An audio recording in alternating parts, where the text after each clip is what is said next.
کہ شاعر نے کہا کہ بھوکوں کی نظر میں بجلی ہے، توپوں کے دہانے ٹھنڈے ہیں، تقدیر کی لب پہ جنبش ہے، تدبیر دم توڑ رہی ہے۔ سر، اس طرح کا ایک قانون بنانے کی کوشش کی جا رہی ہے جس سے غریبوں کو فائدہ ہوتا تھا۔ آج وہ قانون جو ڈیمانڈ ڈریون گارنٹی تھا، اس کو حکومت بدل کر ایک مرکزی معاون اسکیم کے طور پر نافذ کرنا چاہتی ہے۔ سر، جب تک کسی پنچایت کو نوٹیفائی نہیں کیا جائے گا، اس پنچایت میں کام نہیں ہوگا۔ حکومت کی یہ پالیسی ہمیشہ یہ رہی ہے کہ ہر اختیار کو حاصل کرنا چاہتے ہیں اور ایک ڈکٹیٹر کی طرح وہ حکومت کو چلانا چاہتے ہیں۔ سر، آپ بتائیے مرکزی حکومت یہ کیسے فیصلہ کرے گی کہ ایک ڈیمانڈ ڈریون گارنٹی کو آپ ریاست کو بولیں گے نارمیٹیو ایلوکیشن کر دیا جائے گا، اور اگر کوئی ریاست اس سے زیادہ اخراجات کرتی ہے تو پھر ان کو اس کا بوجھ اٹھانا پڑے گا۔ مطالبہ پر مبنی گارنٹی کو ایک سپلائی ڈیمانڈ پروگرام پہ تبدیل کیا جا رہا ہے۔ سر، سال میں 60 دن بلیک آؤٹ ہوگا، کسی کو کام نہیں ملے گا۔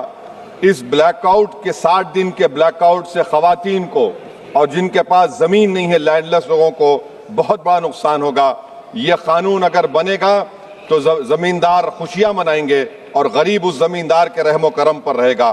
سر، آپ بتائیے 90% جس میں اجرت، میٹیریل لاگت اور انتظامی اخراجات مرکزی حکومت کو برداشت کرنا پڑتا تھا، آج 90 سے 60% کر دیا گیا اور 40% ریاستی حکومت پر یہ بوجھ ڈال دیا گیا۔ مقصد ایک ہی ہے کہ اس قانون کو قتل کر دیا جائے، ختم کر دیا جائے۔ کون سی ایسی بھارت میں ریاست ہے جس کے پاس پیسے ہے؟ بتائیے آپ۔ مارچ کے مہینے میں ہر ریاست اپنا بجٹ بنائے گی، کون سی ریاست کے پاس پیسہ ہے؟ تو یہ معلوم ہو رہا ہے کہ سرکار غریبوں کے خلاف ہے، غربت کا خاتمہ نہیں کرنا چاہتی۔ سر، آدھار اور ڈیجیٹل نظام، آپ جانتے ہیں کہ مزدور کی انگلیوں کے نشانات نہیں ملتے کیونکہ وہ غریب اتنی محنت کرتا ہے کہ اس کے نشان مٹ جاتے ہیں، تو بایو میٹرک اوتھینٹیکیشن کی بات ہوتی ہے۔ سر، جولائی 2025 میں NSS کی رپورٹ ہے کہ بایو میٹرک سے نقصان ہو رہا ہے۔